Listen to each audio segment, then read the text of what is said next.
স্বার্থপর মানুষের ব্যবহারে আপনি কি একেবারে ভেঙে পড়েছেন, হতাশ হয়ে গেছেন?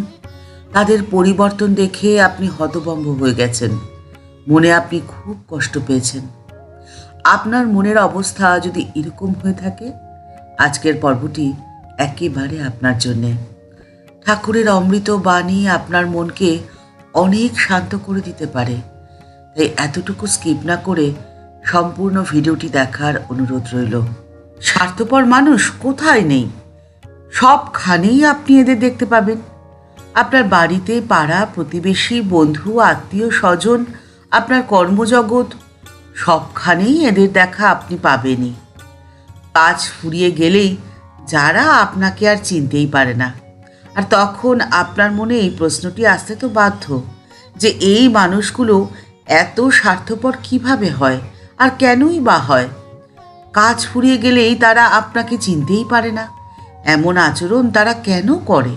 আর ঠিক এই প্রশ্নটি এক ভক্ত করলেন ঠাকুরকে। উত্তরে ঠাকুর হেসে বললেন, ও সব ছেড়ে দাও, সব তো অবিদ্যা, মায়া। সে সময় সেখানে উপস্থিত ছিলেন এক ব্রাহ্ম ভক্ত। তিনি তখন ঠাকুরকে প্রশ্ন করছেন, আচ্ছা ঠাকুর, অবিদ্যাতে যদি অজ্ঞান করে, তবে তিনি অবিদ্যা করেছেন কেন? আপনি তো বলেছেন তিনি সবখানেই রয়েছেন। তাহলে বিদ্যা যেমন তিনি করেছেন, অবিদ্যা কেন করেছেন? অবিদ্যা না থাকলে তো মানুষের এত কষ্ট হতো না, এত যন্ত্রণা সহ্য করতে হতো না। উত্তরে ঠাকুর হেসে বললেন, ওগো, এ যে তার লীলা গো। অন্ধকার না থাকলে আলোর মহিমা কেমন করে বুঝবে বলো দেখি? দুঃখ না থাকলে কি সুখ বোঝা যায়? দুঃখ না থাকলে তো সুখকে বোঝাই যায় না। মন্দ জ্ঞান থাকলে তবে তো ভালো জ্ঞান হয় গা। দেখো তো গাছের দিকে তাকিয়ে, আমের খোসাটি আছে বলেই তো আমটি বাড়ে, পাকে, হৃষ্টপুষ্ট হয়। আমটি তৈরি হয়ে গেলে তবে খোসাটিকে ফেলে দিতে হয়। মায়ারূপ ছালটি থাকলে তবেই যে ব্রহ্মজ্ঞান হয়, আর এই ব্রহ্মজ্ঞান ধীরে ধীরে হয়। বিদ্যা মায়া, অবিদ্যা মায়া আমের খোসার মতো গো, দুটোই যে দরকার। এই সংসারের দিকে তাকিয়ে দেখো না, অন্ধকার নেমে এলে নিজের ছায়াও যে সাথ দেয় না গো। ঠিক একইভাবে স্বার্থপর মানুষেরা তাদের প্রয়োজন ফুরিয়ে গেলে মুখ ফিরিয়ে নেয়। এতে তো দুঃখ পাওয়ার কিছু নেই গো।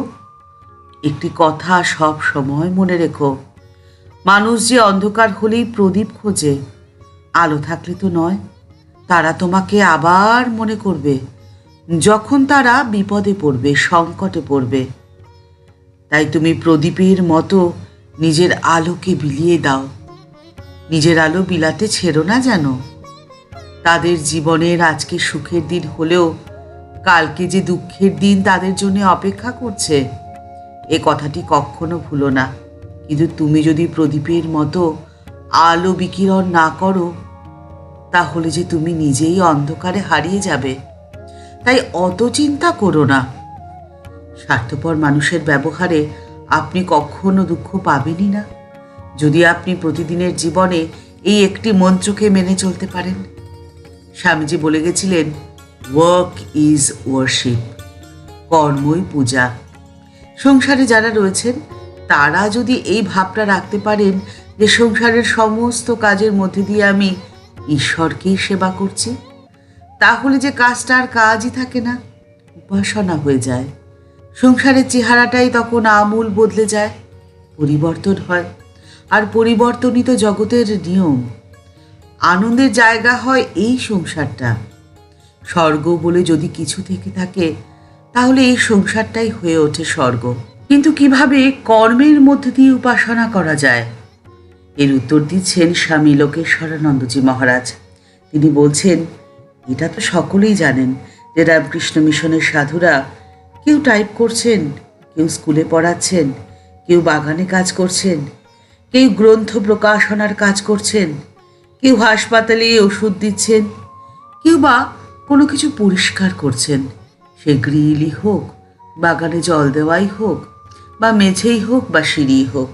আবার কেউ বা অন্যান্য নানান কাজে নিজেদের ব্যস্ত রেখেছেন।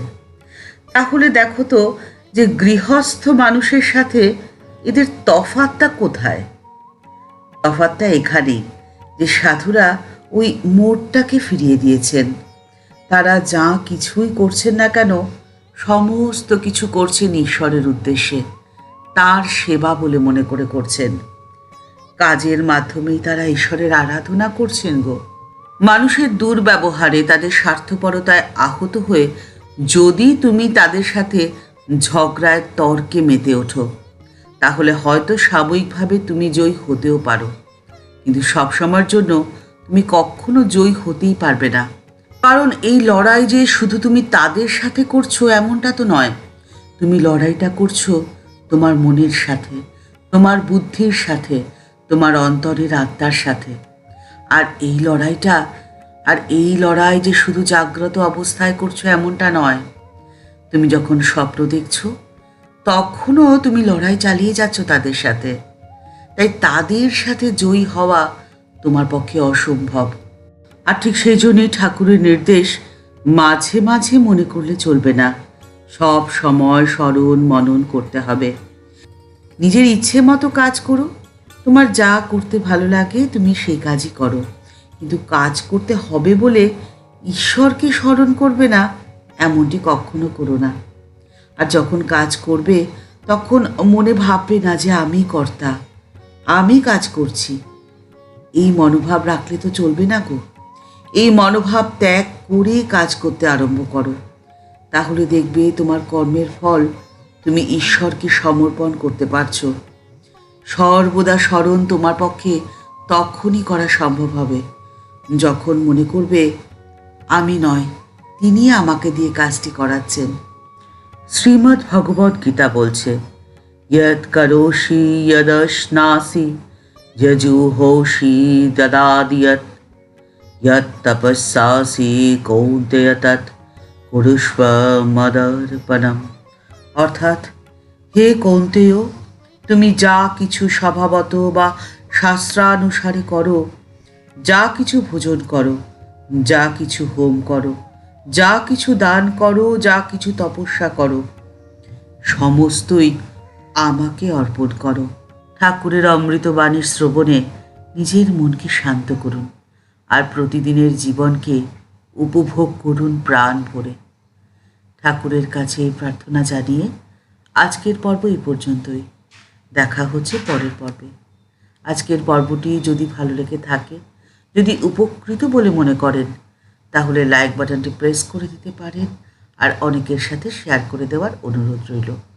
আর এই চ্যানেলটিতে আপনি নতুন এসে থাকলে চ্যানেলটিকে সাবস্ক্রাইব করে বেল বাটনটি ক্লিক করে অল বাটনটিতে ক্লিক করে দিন, তাহলে এই চ্যানেলে ভিডিও আপলোড হলে আপনার কাছে নোটিফিকেশনটি চলে যাবে। দেখা হচ্ছে পরের পর্বে।